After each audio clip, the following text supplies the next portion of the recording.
And actually what I do share with you is not always common knowledge, right?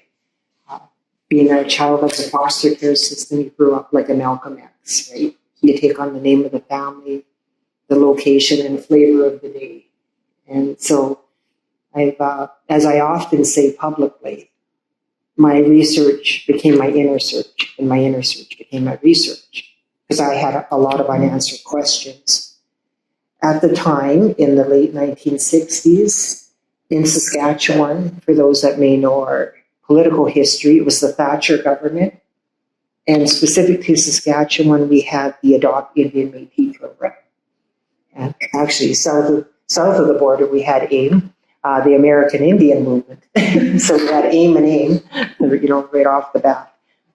And in Meadow Lake, it was the Meadow Lake Union Hospital that I came to know as an infant. That's where I spent my first 6 weeks, I guess, which is quite a long time, eh? When you talk about infants needing attention, nourishment on so many levels, right? And I was there. In my particular case, I was not registered for adoption. So what that meant, even though it was the Adopt Indian Métis program, I went through temporary and, so to speak, more permanent foster homes. But they definitely were temporary and all around the province. I guess to some extent I was fortunate when I look at the more global picture. Up near 30,000 of us were a part of the 60 Scoop. First Nations, Inuit, and Métis. I was fortunate in the sense that I was moved around the province. Many were moved out of province and separated from their siblings. Many were also adopted or, let me be blunt, sold as commodity into the States and across the pond. Australia, Denmark, England, you name it, Germany, for example. And many of my 60 Scoop brothers and sisters in that sense are still finding their way home. Many of them are not even aware that they've had this, collective experience of that was very race-based, provincially too. Adopt Indian Métis, you can't get any more race-based or oppressive, or as it fed into a cultural genocide, more globally too. And I often say, even being, from Meadow Lake, the system, the child welfare system in Saskatchewan, they fulfilled one of their mandates. They did a great job of severing my ties from my immediate family, my extended family, and my community. And we're talking, having a car talk, because I'm always early. I just happen to be tenacious and determined. That's the positive strength of it, right? And, surviving and flying by the seat of my pants, I suppose, as a youngster. But those unanswered questions, I wanted answers. And so basically from Meadow Lake, kind of interesting too, you look at the cultural context or cultural shock of it. One of my first foster homes was actually down in Swift Current, which is, a very rich farming community, maybe Mennonite? Is that Mennonite or Hutterite communities down there? So, from a Métis community, right down to almost the southern corner of Saskatchewan. Not that I remembered it, but it was one of my first homes at the month of 9, or, 9 months old, whatever I'm trying to say. And by the age of 5, I'd already been through 8 foster homes. I'll show you one thing. A lot of props today. Lucky you guys. What I do. And at age 3.5 in Regina, I was in Dale's house. Dale's house was more of a juvenile delinquent center. But while I was in Dale's house, and the push for the AIM program was very a publicity campaign all through Canada and North America for that matter. This picture of me was used for the publicity campaign and the poster campaign. And this is in the social services office on Broad Street in Regina, where their head offices are.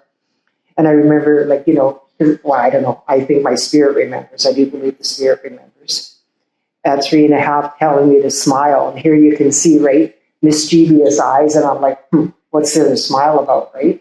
I'm already becoming my own person, right? 9 foster homes. What's there to smile about, right? So I'm just sitting there and doing my own thing. I'm like, I can't wait to get out of this chair, kind of thing. And thousands of us with our pictures, they were in, like, whether it was the Saskatoon Star Phoenix, at that time, the Prairie Messenger, religious-based newspapers. If you Google the AIM program in the Montreal Gazette, it would be all over Canada, right, to adopt these poor Native misfits of society, keeping in mind that the residential schools were winding down. And so, and in this, too, this is really the only picture I have of myself. Now, what happened, I'll just pass that one around if you want. What happened too, though, while I was in Regina, there's a lot of questions. What is a 3.5-year, almost 4-year-old girl doing in Dale's house, which was a juvenile delinquent center, right? So eighth move already. And that was also my first recollection of child sexual abuse, being sexually traumatized or assaulted. And, the best I can ever figure, because, some of our institutes or governments are pretty still hush-hush. Everything's confidential. We know a lot of red tape to cut through for unanswered questions. Is the best I can figure is that they had a holding area for foster children. Boys on one side, girls on the other, kind of a U shape. I seem to remember that. But it was not a good experience for me. And then finally, by age 5, in 1970-71, and this is very interesting for my beautiful friend's mom, Pauline here, is there was a woman in Saskatoon that actually wanted to adopt me, Iola. And this is like, stories, how Creator brings us full circle so that we can know where we come from and come up, I don't know, parts of our story, I suppose, in my case. Is Iola wanted to adopt me, but in 71, guess what, friends? She was a single parent. So I realized she was also traumatized by social services, right? Victimized as much as I was. And it's kind of interesting to reflect on it too, because her and her friends, probably like this, came together, and she had done all her, letters of recommendations, pretty much everything that our beautiful Debs is going through. We did home study and stuff like that.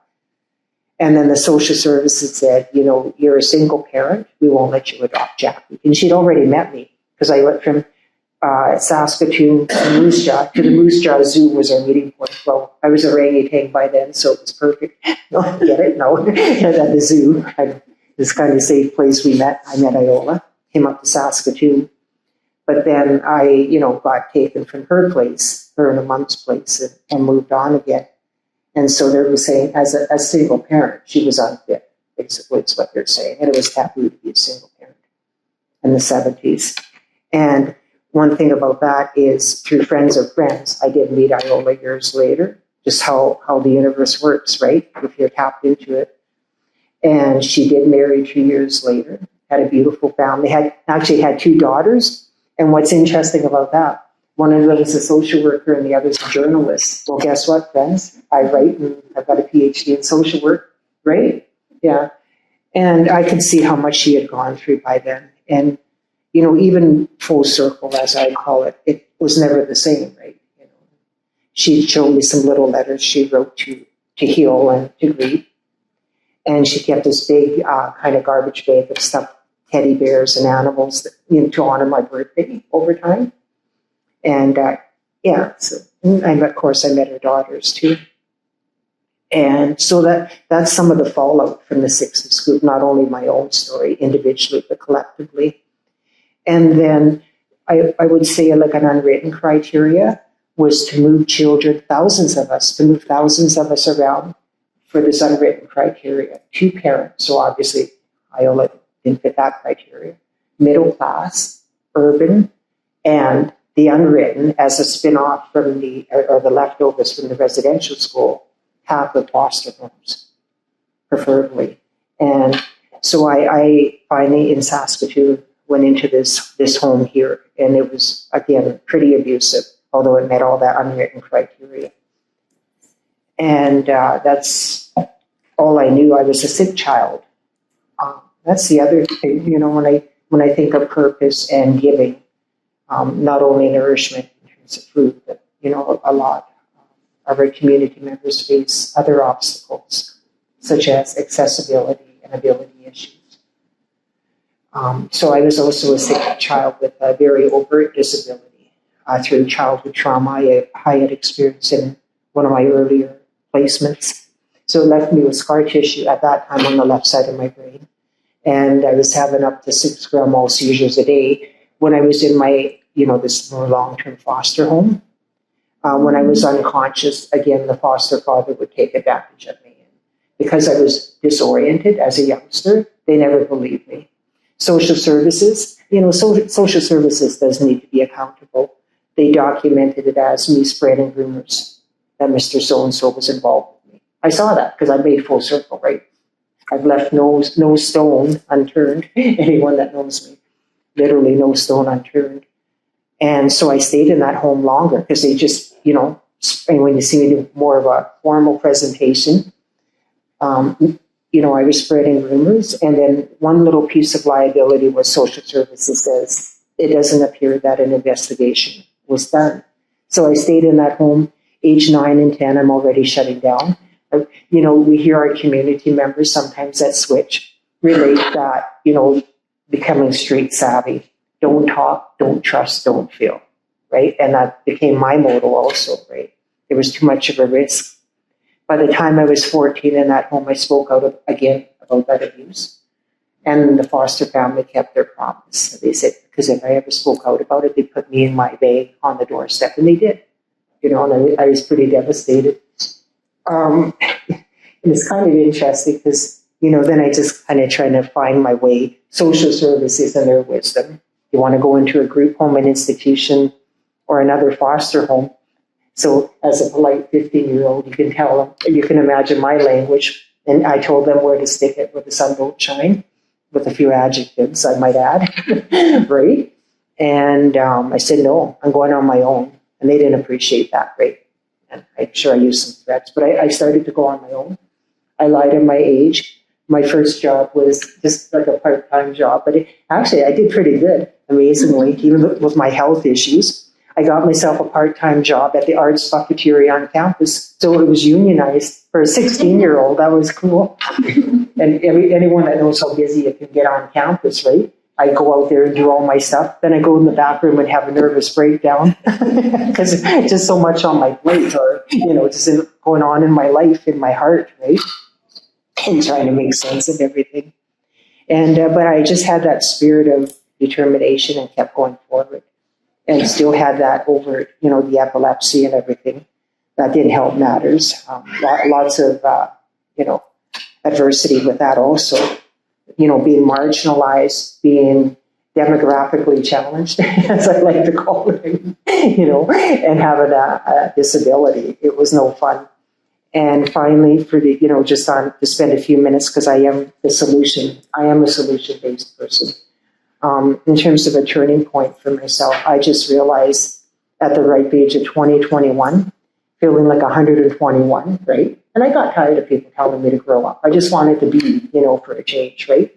But anyway, I realized too, because by then I had had a few overdoses, with my medication I was on, a few suicide attempts. And I turned today, what they call it is cutters.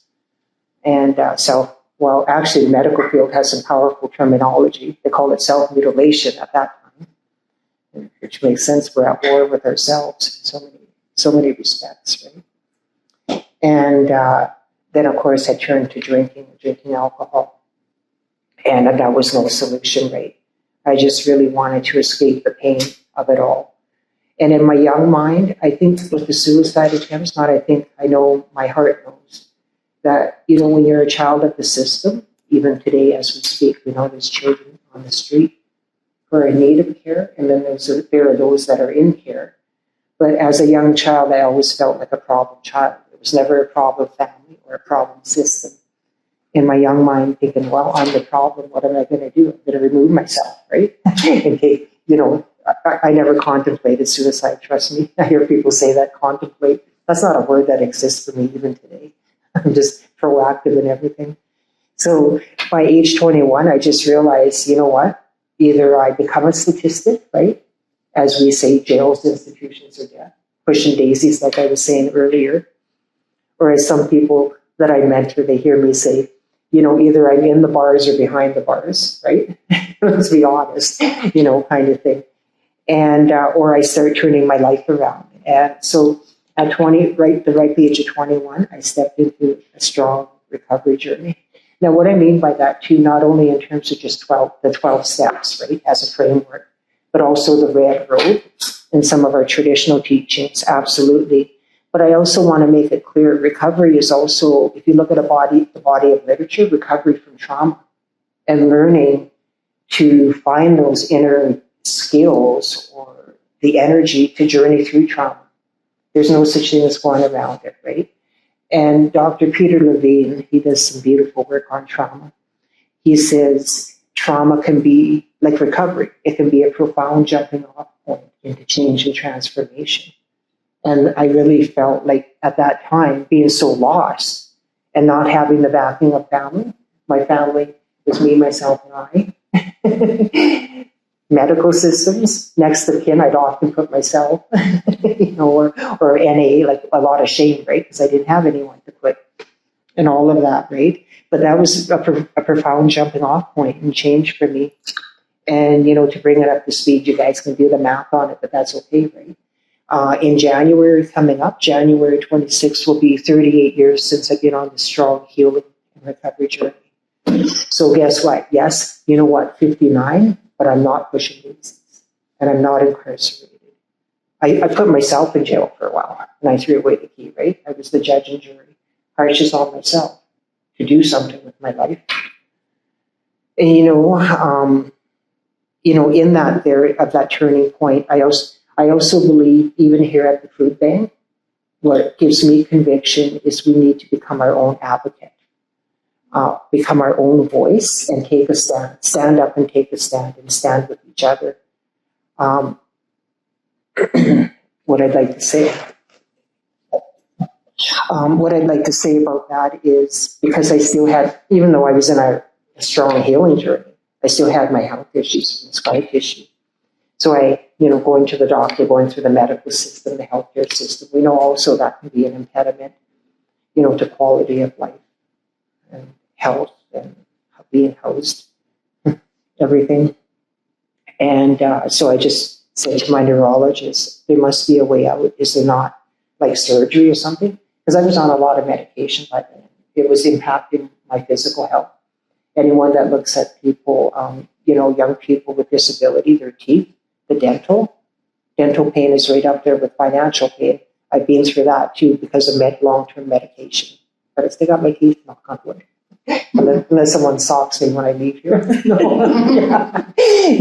Right? But all of that, right? So my neurologist, being here in Saskatoon, sent me out to Montreal to one of the finest neurological clinics in Montreal. And Dr. Findell was my neurosurgeon. And I had one surgery, wide awake, believe it or not, during the surgery. And then I almost hemorrhaged, I guess. And then secondly, a second surgery after they got my platelet count all sorted out, like coming back to Saskatoon, going up there, just around the age of 22. For me, it was a success. And the reason they kept me awake, wouldn't know that now. But the scar tissue was near the communication part of the brain. So they have to make sure they show me little flashcards. What's this? A cow? What's this? A pen? What's this? And then they move something and then I couldn't say anything, right? I'm sure some people would be happy if I wouldn't say anything. But, anyway, so the bottom line is they said, obviously with me sitting here today with, not optimum health, but a good quality of life, they successfully removed the scar tissue. And what I say today is whenever I'm in community, no matter what community or groups, also talking to newcomers to Canada, with Tapi, Truly Alive, or at the mosque, right, is Creator's gift to me was recovery and healing. That's plural, gifts, recovery and healing. But also my physical health was restored. And so the next layer was the commitment was how I give back is my gift back, right? What I do with those gifts is my gift back. And so, I started my upgrade. my schooling, you know. Obviously, I was a high school dropout, nothing to brag about, but I had so much on the go in my young life that I was dropping out in grade 10. I just gotta survive, you know. So I did my upgrading, and I'd had beautiful mentors by then, you know, starting to be, you know, like spiritual family put into my path and say, Jackie, you have what it takes. Why don't you come to the SIFC, Saskatchewan Indian Federated College, Bachelor of Indigenous Social Work? And I'm like, I doubt it. You know, I didn't think I would ever achieve anything. And that's where a lot of my colleagues said, so where do you come from? Who's your family? You know, some of us even know going to a medical clinic, right? What's your medical history? I had a lot of unknowns. I still have unknowns, right, about my medical history. You know, and do you have a predisposition to this, that, or the other? You know, still a lot of unanswered questions. But that's why that started my inner search and my research, right? And, you know, knocking on the door of social services. Also, I want to make it clear, too, looking at the medical system, they also can be shame-based because they're into labeling theory. And not every diagnosis is a misdiagnosis, for sure, right? But also, the labeling, and it's very shame-based. You know, so I looked at my medical files, at least of what they released to me, and keeping in mind, as a young, you know, 20-something, I'm paying out of pocket for Xerox copies and all these black mark, you know, names crossed out and everything. Same with social services. This isn't free on any level, internally or not. And, you know, some of those labels were pretty harsh. I mean, adjustment disorder. I always say, you know what, anybody here that has faced adversity, you know, including our community citizens, you know, in here today, or myself going through 14 foster homes, there's no adjustment disorder. We should get an order of merit, you know, because we've landed on our feet and we're resilient. You know, we've got that spirit of resiliency. And I'll just let you know there's many other, you know, I talk about it extensively in my first book. But, you know, one of the other shame-based labels, right, well, in terms of labeling theory, was by age 11 being labeled, only know some of this, slightly mentally retarded. Well, and I researched that, you know, for my PhD. What exactly is that? And when I was going through my medical forms, this old-timer mentor, George Inkster, who used to teach at SIFC, I said, George, look at this one. Look at this paper here. It says I'm slightly mentally retarded. And George, he was so quiet. He says, well, Jackie, at least it's only slightly. He took no sympathy on me whatsoever. You know, that what? You know, but it said basically, you know, when you look at the DSM for, you know, the late 1970s, 1980s, that someone who's slightly mentally retarded will go up to about a grade 5 comprehension. But with some vocational supports, they'll go up to about a grade 6 comprehension. Well, I'm here to say, don't believe everything you hear, you know, and listen to those that know, as in elders and old-timers, absolutely. Because I wouldn't be sitting here. So I went basically from high school dropout, slightly mentally retarded, to PhD. So that's what I mean. Don't believe everything you hear, right? You know, not bad for a retard, you know, kind of thing. And all those labels, I really did take a close look, make sense, and discarded a lot of them on the premises that where old-timers and elders say we need to know where we come from in order to go forward. And then, you know, it's been quite a journey. And even right up to this day, right? You know, it's not easy, right? It takes a lot of vigilance, it takes a lot of courage. Courage isn't the absence of fear. And then, you know, it's the ability to journey through it, I suppose. You know, or faith. Faith is fear that said its prayers. I love little things like that. I have that in my toolbox for my community members that I'm so blessed to have in my journey. And, but, you know, there I was. I schooled myself, and from taxes and tuition and day-old donuts, and did student loans just like every other student, right? And then got scholarships. Of course, got taxed on the scholarships. Some like the wisdom of the government, you know, kind of thing.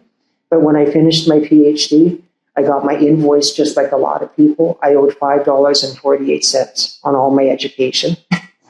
Yeah, so the U of T, by the time I was at the University of Toronto, I said I was generous. I gave them a $10 check, you know, just to offset any costs, maybe in mail delivery. What's mail delivery nowadays? Yeah, anyway, that kind of thing. And so that's knowledge too, right? You know, knowledge, like just like doing my education or, you know, being an academic, right? You know, knowledge is as good. Like, they say faith without works is dead. Knowledge too, right? There's no use me having, my schooling, going from a high school dropout to a PhD, unless I could become an activist or an advocate and bring voice and light to an area that no one wanted to talk about. And I've been through all those phases. I've been on CBC radio at 7:12 in the morning when they wanted to hear about the 60 Scoop, or when compensation was announced for 60 Scoop survivors, but not me. So, or whatever. But I've also been, in the media too, where they said the so-called 60 Scoop, this didn't really happen. Oh, yes, it did, right? Thousands, up near 30,000 have gone through this. And my other two books are anthologies, a collection of stories and survivors who have gone through the 60 Scoop all across our nation. And I hope to do more work on that. I'll never meet and fall into the footsteps of giants like Maurice and Claire. But if I could leave a small imprint and a legacy, I will. Against all odds, right? So I think, my book, please. I'm just going to try and wind down a little bit here. I'm going to do a little presentation, spill some words. And I'm going to close with a prayer. But, I realized, Dale, it came up this morning. I don't know if I was looking at Lincoln. One of the objectives of an organization to bring down the number of Indigenous children in care. And I think, we're still at that point where there's a high percentage of our Indigenous children in care. And luckily, I've segued out of that system. And I'm a bit of a rebel. I believe in making change on the outside. It's the inside systems, but, they're also my partners and allies. And I'll continue to be a voice, no matter where I'm invited. And so giving back to the community. I looked up this morning because I am a bit of an academic too. But I wonder I can't even ever pronounce it. The philanthropist, what is it called? Yeah, right? I wonder what they are, right? And I thought I never, could never do that, kind of thing, whatever that was. But it actually talked more than just the money, the financial aspect. It talked about sharing of your gifts and your talents and of your time. And I thought, well, that's what I've done for a few 24 hours now. In my journey. So that's kind of cool. Thank God the scope was wider than just, because I, even long into my beautiful journey, still a starving student, poor, but not hopefully rich in spirit, I hope, get that part. And then that brought me to here, where Christmas can still be a little difficult, still a reminder that I'm not one of those that go home and have family or, around the Christmas table and have turkey and everything else. And not everyone does, right? I'm a little more footloose and fancy free. Last year, I wanted to volunteer at the Friendship Inn, and the only slot they had open on Christmas Day was 7 a.m. I thought, okay, well, the intention is there, but I think I'm going to sleep in. And then this year, I put that prayer out there, and I thought, what am I going to do?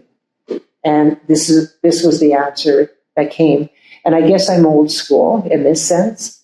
I guess as I've been surrounded by beautiful, great spirits and mentors, I do believe in putting the spiritual first and the material will fall into place. And I will never be rich or whatever, Madonna, a material girl, not at all, right? But I'll give where I can and where the Creator speaks to me and through me. And that brought me here. And just close this part off with my prayer that I always give, no matter where I'm at.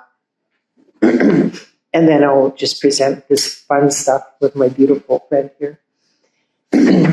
My life work and heart work is dedicated to our lost children who are beginning and continuing their journey home. For those who have not yet found their voices, their stories, their belonging, their identity and relations.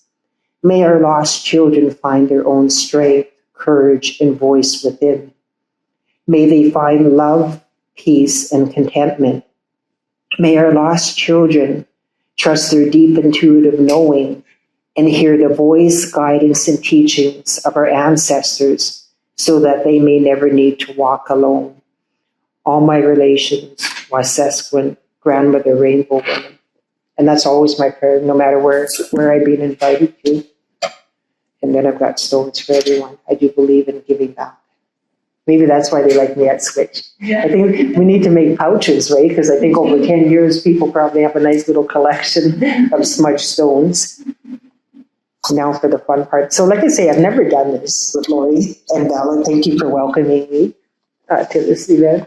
So I had a little fun with it. Well, first of all, I'm always giving, right? I was at a feast and a round dance where I spoke with the Saskatchewan Youth and Care Network a few Fridays ago before the snowstorm. So I'm passing this on. I'm sure you can use it somewhere at the buffet. And I do have a sense of humor because together we can. Together. Right? Yeah, I know, right? And this is fun. I think I did just a small formality with Lori, so I won't get distracted. This is the fun part. I've never done it. So I don't even own a checkbook, but I do. I went and found a checkbook. Oh, yes, this is another presentation. Oh, yeah. And I hope you don't mind, my friend. Oh, and actually, one moment, please. I got a special pen for sign. Would you come and sign with me, please? This is fun. This is the fun part. Yeah, the blue pen. I know. The Sharpie. I already signed it. You can come sign it there. Look at this. Yeah. Oh my God. So fun. No peeking yet. Oh, I was always told one good thing as a youngster: overactive imaginations and imagination and mischievous. Sometimes we just don't grow out, and that's okay too. So this is my checkbook today. You want to come and stand with me, Michelle?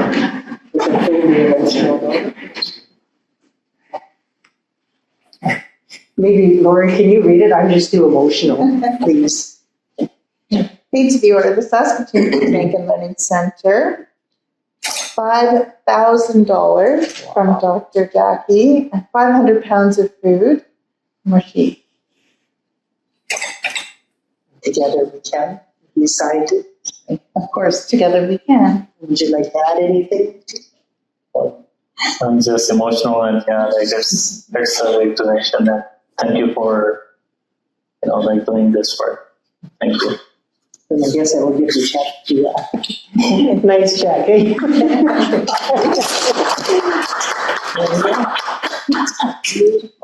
Well, thank you so much.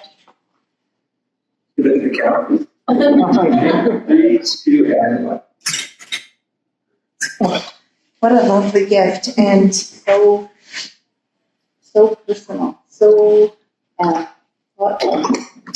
And I look forward to a continued relationship building. And thank you for sharing. Thank you for sharing, Dr. Jackie, with us.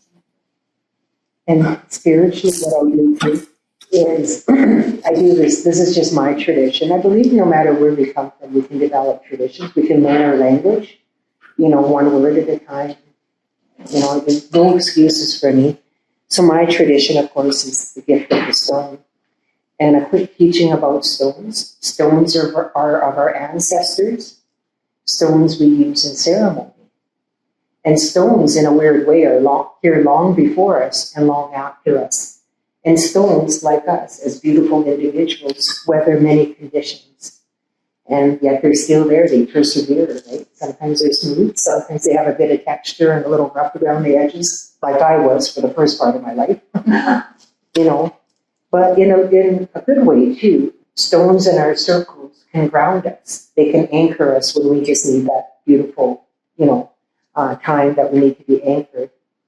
And also, it's a good thing too, right? Because I'm in recovery circles and healing circles, or with newcomers to Canada, no matter what group, or even when I was with the Saskatchewan Youth and Care Network a few Fridays ago, believe it or not, I was way down. I had enough stones for 300 people, all ages, yeah. And I had two beautiful little helpers, Shelly, who was 2.5 years old.